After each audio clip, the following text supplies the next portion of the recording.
All right, guys, I'm going to be getting busy working on the Predator motor, so there's actually not going to be much of a video today, but I do want to give you guys a small update, let you know some of the work that I've done on this thing. We've encountered some problems. There's no problem here now, but there sure were. So anyways, here's the crank that's in there. That is a sweat fit, so I can't pull it out. That's been dropped into place.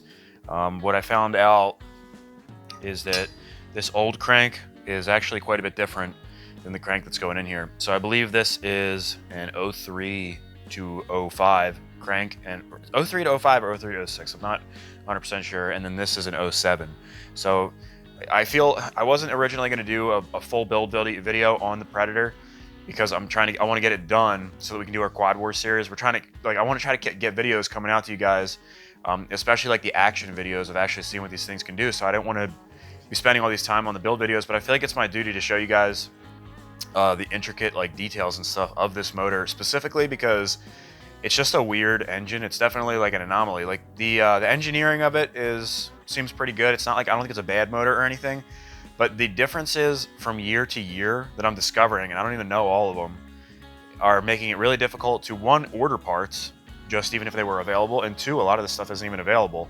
So like with the crank, granted that came with the quad, so I didn't order that, but it was actually the wrong crank. I think I had it set up so that it's going to work, hopefully. But for that reason, I just felt like it was important for me to show you guys the assembly video of this thing, because Predator guys, man, I feel like you're kind of like left holding the bag with these engines. It sucks because you just can't get parts for them. So on this crank, you can see this big gear right here. This turns the counterbalancer, which sits in this bearing right here. As the crank spins, the counterbalancer spins, and that keeps the engine balanced, cuts down vibrations. So anyways, they changed this gear. You can see the size of it there, and then the size of this one. This one's much smaller. They changed this gear out, I guess, in 07. So 07 had a bigger gear, so I bought this crank, and this gear was pressed on, which was a nightmare to get off. John from Stupid Fast was actually here when this happened, so he helped me get this thing off. Thank you, John, because that was a major pain in the ass. And then I pressed this one onto this crank. I also welded and trued this crank. So this crank should be super solid. The other thing that I noticed that was a little bit different is that these spleens are slightly longer on this crank. I think that there's a spacer that this utilizes that this one doesn't. Again, not 100% sure. I guess we'll find out as we're assembling this thing, but this should work the way that it fits. But it's just kind of been like stupid shit like that happening. When I dropped this in last night, when you put a crank in, usually you have to make sure that the rod is up at the top, and it's a sweat fit, so I had this in the oven, and then I put my crank in the freezer, and when I went to drop it in, it really just dropped right into place. Usually there's like a little bit of friction, so you can kind of get it in there and then orient the rod and then drop it in.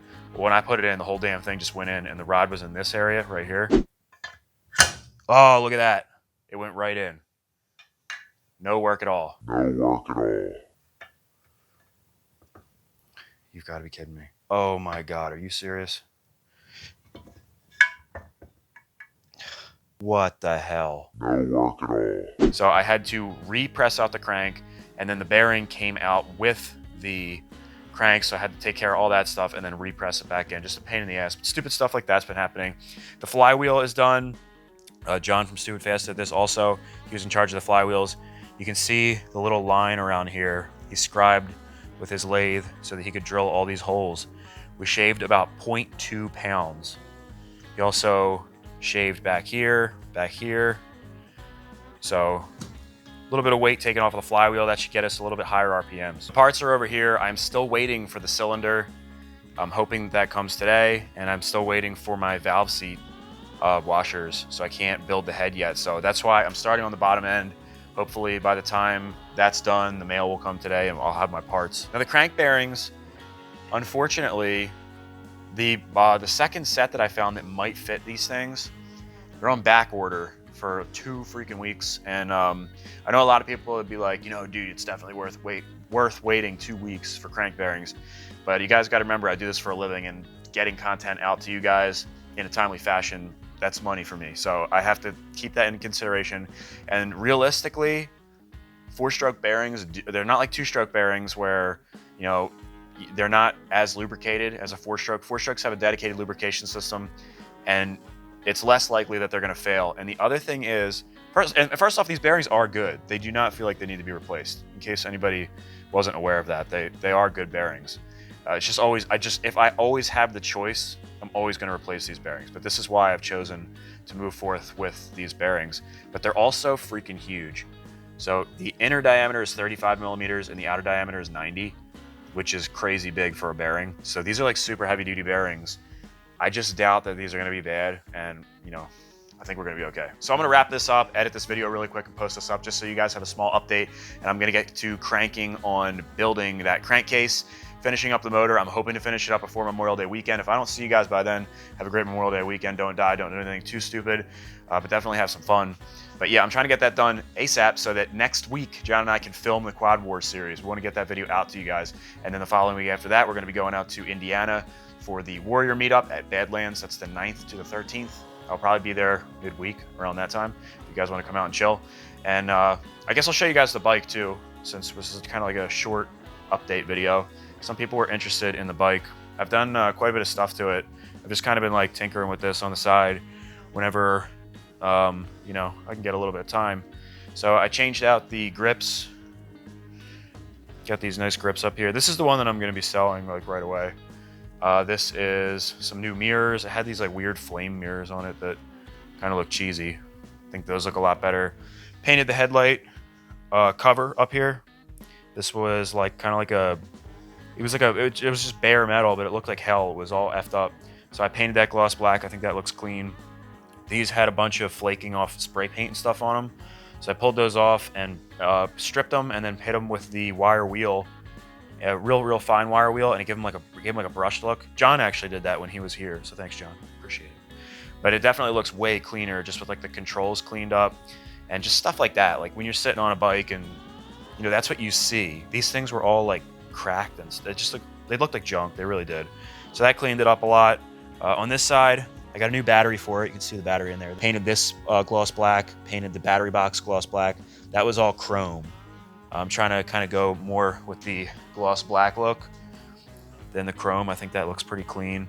This motor cover I'm gonna hit with the little Scotch-Brite pads and just kind of give that like a brushed look. Or I might make it flat black. I'm not 100% sure, but it does have a small leak. I'm waiting till I get it running so that I can get it running and really see where the leak's coming from before I pull it apart because I want to fix the leak. On the back, I removed the sissy bar and I straightened these. All the indicators were like bent in weird orientations and stuff. So I straightened them all out. Like little things like that really make something look like junk. And then on this side, this carburetor, man, you can see it looks really clean now. I put it through the ultrasonic cleaner like 20 freaking times. But this thing was so cruddy in this tank. I've never seen a tank in such bad shape. Like the inside of the tank, it has a crossover. So it's like a dual tank, right? And there's a crossover line right here. This was all filled with this like thick, not even gel, it was like a dirt.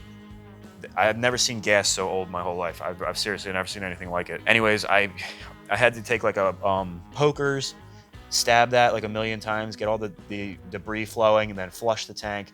I got both of them moving free.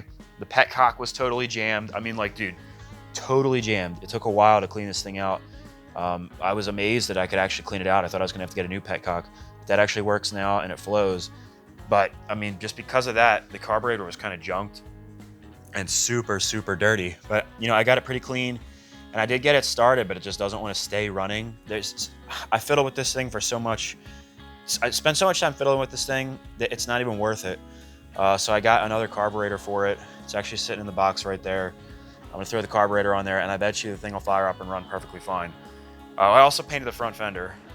That was kind of like a pitted chrome. Also kind of looked like hell. So it's cleaning up. When that seat is on there, it'll look pretty clean. It's not a bad looking bike. And then I'll see if I can sell this one and then build that bobber in the back. All right, guys, I'm gonna edit this up and get to work on the motor. I appreciate you guys. I'll see you in the next video. Remember to give me that thumbs up if you enjoy these videos and leave me a comment down below. Peace out, guys. I'll see you in the next one.